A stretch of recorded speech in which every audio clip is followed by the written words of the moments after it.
Good evening, class. Today I'll be presenting Chapter 8, Interest in Industrial, Organizational, and Human Factor Psychology. So the three subcategories of this chapter would be industrial, organizational, and human factors. Industrial psychology, also known as personnel psychology, studies how individuals behave in the work setting. The psychologists conduct research to understand factors that influence the individual's functioning in the workplace. They use selection and placement of employees, performance evaluations, training of employees, and participation in personnel-related litigations. They create, validate, and choose tests and interviews that are administered to job applicants to determine whether they should be hired and where they should be placed within the workplace. After being placed, they conduct a follow-up to determine how well the assessment tests predict later job performance. They determine the criteria or standards by which the employee will be evaluated. They train supervisors to assess the employee's abilities and performance. They also develop training programs, such as the various training situations you went through at your new job that you may have obtained. They create comprehensive employee assessment packages, collections of questionnaires, stimulated work situations. Example, the test you take on job applications where they ask you real-world questions such as, what would you do in this situation if John was to act out in front of customers, etc., etc. Just simple questions like that. Assistant training needs such as employees during their transition to work, updating their technical skills, and preparing them for the new responsibilities they have ahead of them. They also create policies and conduct regular training workshops. So the next one will be the organizational psychology. Psychologists focus at the organizational level to understand how workers, policies, and the organization structure contribute to a company's success. They focus at the macro level compared to industrial, which is micro level. Basically meaning that they focus at a higher level than industrial does. They study what factors contribute to job satisfaction, such as employee turnover, absenteeism, age, pay, motivation, and attitudes toward the organization. They develop and evaluate systems to promote job satisfaction by rewarding good performance and resigning jobs to make them more challenging, meaningful, and satisfying to employees. They help companies analyze the organization's functioning and determine when changes are needed. Example, the policy. So whenever your new job starts to implement a new policy, they are the people in charge of doing that. So in determining whether you guys should go this route or this route, basically saying they know what's best for you is what they're basically saying. And they also resolve interpersonal problem. Example, feuding with departments and team members. That's to say, if you have an issue with your fellow team member, if you guys were to have a problem together, they would work hard and do their best to resolve this.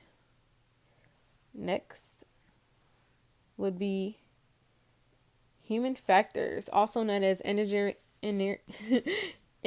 psychology. Is concerned with the interaction between people and their environments, especially people and machines.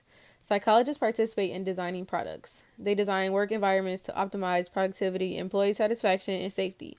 Also to limit stress, fatigue, and error. So they try to get rid of as much problems within each other as possible.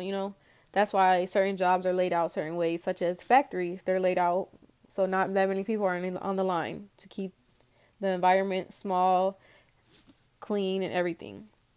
And the area of science they use is agronomics, the study of environments and how to modify them to enhance productivity. Affects environments such as light, noise, temperature, and work schedules. Such as you working a night shift, that could affect how you work at work. Or a morning shift would affect how you wake up. And then opportunities you can obtain with a bachelor's degree would be human resources, HR for short. They're responsible for managing an organization's employees, recruitment, placement, administrative salaries, and benefits, training, and conducting research on an employee's needs and satisfaction. Or commercial or industrial design assistant. It helps in designing products and equipment such as airplanes, cars, children's toys, computer equipment, furniture, home appliance, medical office, and recreational equipment. Recreation will be the stuff you would work out with. So they basically are in charge of a lot of products we have around now. So such as the bed you're laying on or the computer you're using. They could have been responsible to help in designing this product. They could have been the reason why your mouse moves this way, or the reason why this font is this size, or the reason why this layout is even like this. They could have been the person that could help with this design. Or they might have just lent a hand by simply saying, like, this font would look much better this size than this one, just a little tip, so to say. And then the last one would be administrative assistant and office manager. They have various duties, so they're like not stuck to one category. They're actually responsible for a lot. Participating in office management and supporting executive staff, such as helping your boss, so to say. And they also train new assistants, and they do a couple of online researches. They schedule the meetings and appointments that they have with the managers. They maintain files. They conduct research, like I said.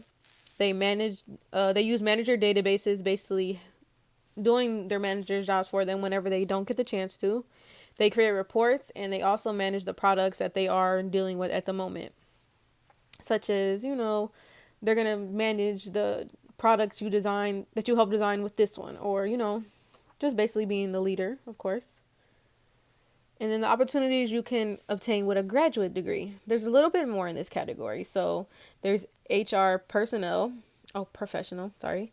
The modern human resources professional is responsible for many more tasks within a company than his or her predecessor, which basically is their boss.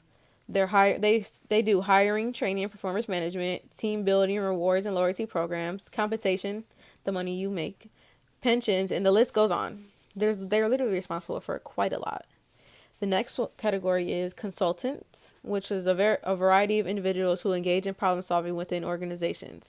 They advise organizations on how to solve problems such as researching a new market or reorganizing a company structure, hiring top executives, or improving productivity.